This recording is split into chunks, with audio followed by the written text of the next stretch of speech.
Morning student, मैं तंजीम sir आज अपने फिजिक्स क्लास में आपके लिए चालक तार को पिघलाकर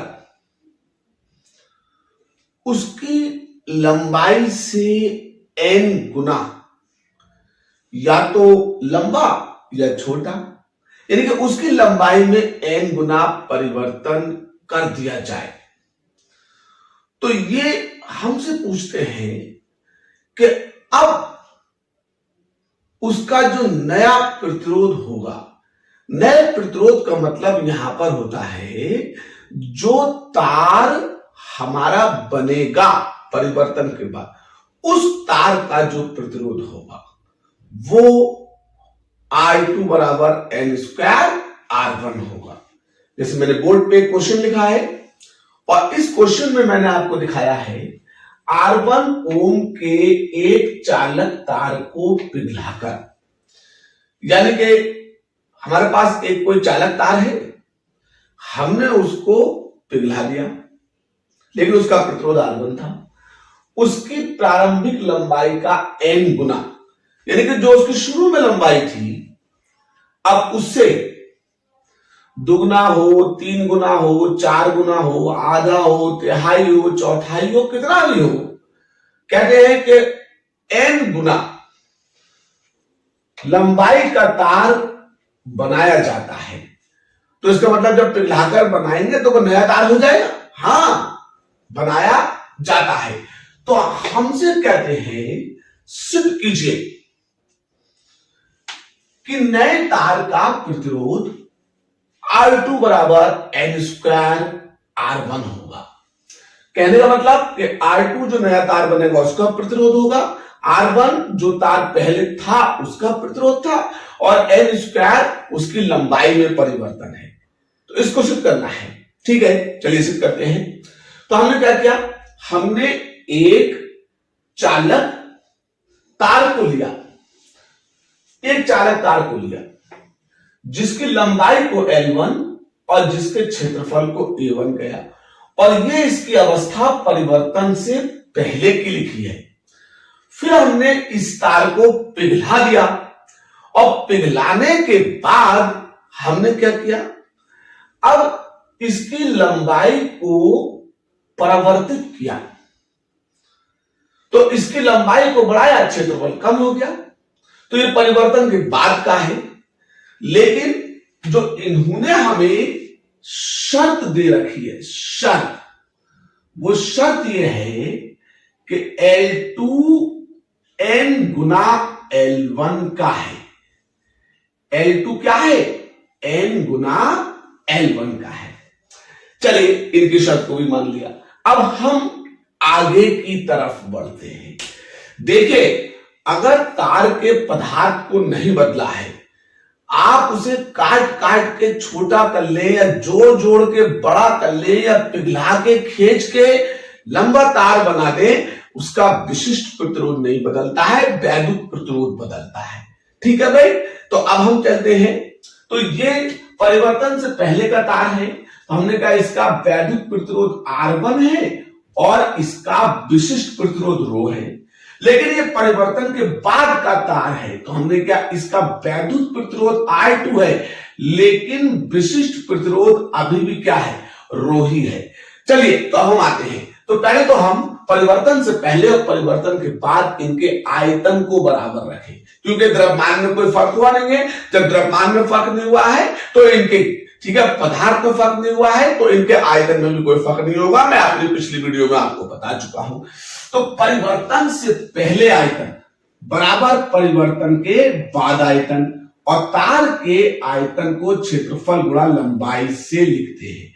अब इससे हमें क्या मिला, इससे हमें ये मिला कि अब हमें जो मिलेगा वो A2 के अपॉन में आप A1 को फेंकिए, तो आपको L1 के अपॉन में क्या आ जाएगा, L2 आ जाएगा। एक हमने सूत्र बुलेट ये बना ली है, जो आगे जब बंदूक चलेगी तो उसमें काम में आएगी।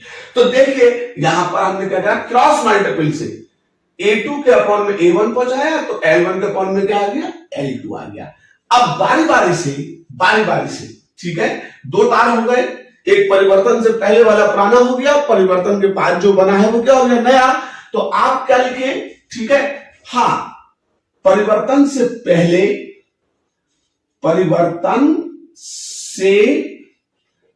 पहले विशिष्ट प्रतिरोध,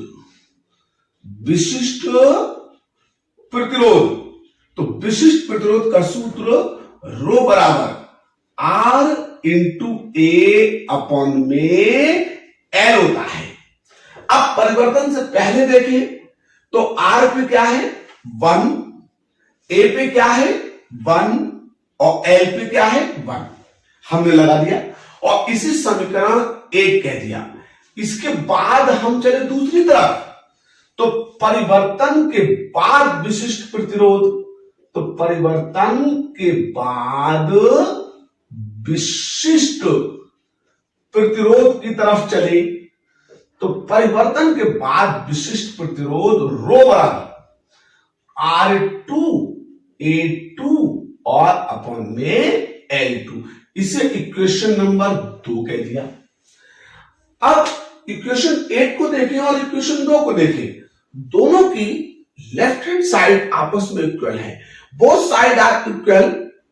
तो अब इसका मतलब क्या हुआ कि आपकी राइट साइड भी इनकी आपस में क्या होंगी, इक्वल ही तो होंगी। तो आप समीकरण 1 और समीकरण 2 से सहारा लीजिए। समीकरण 1 व समीकरण कितने से, 2 से।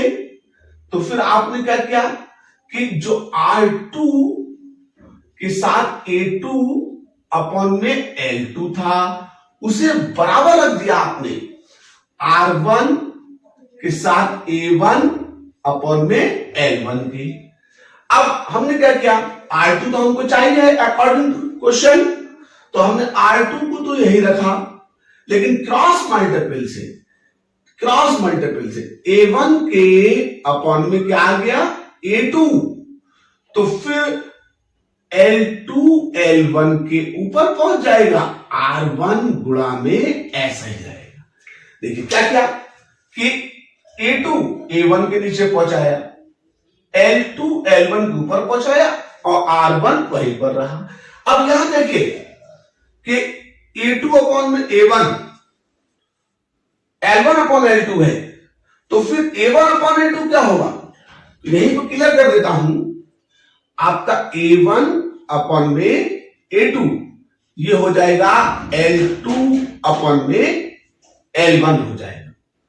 क्या लीजिए, अब जो A1 अपॉन A2 है उसकी जगह पर भी L2 अपॉन में L1 रख दीजिए, तो R2 ऐसे रहेगा, इसकी जगह पे भी L2 अपॉन में L1 और एक L2 अपॉन में L1 सूत्र में पहले आ चुका है और R1 यही रहा।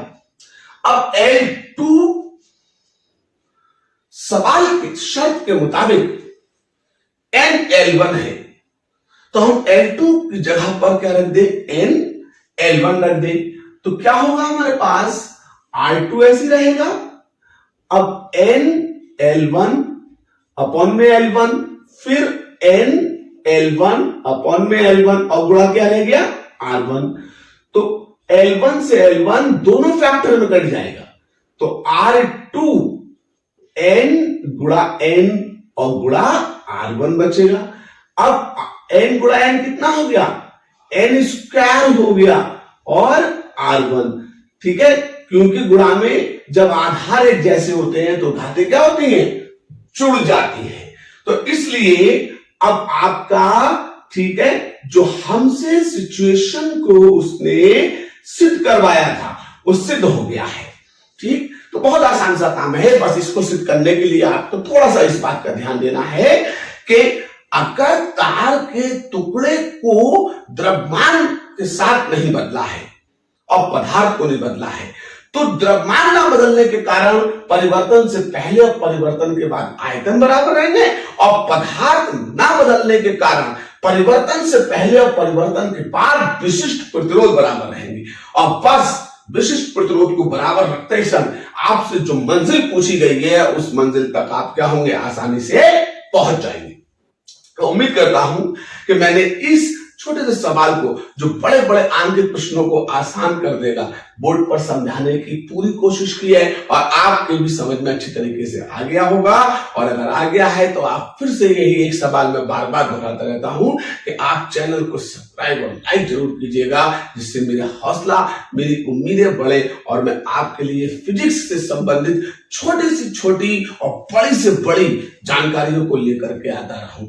ठीक है, तब तक के लिए जय हिंद, जय भारत।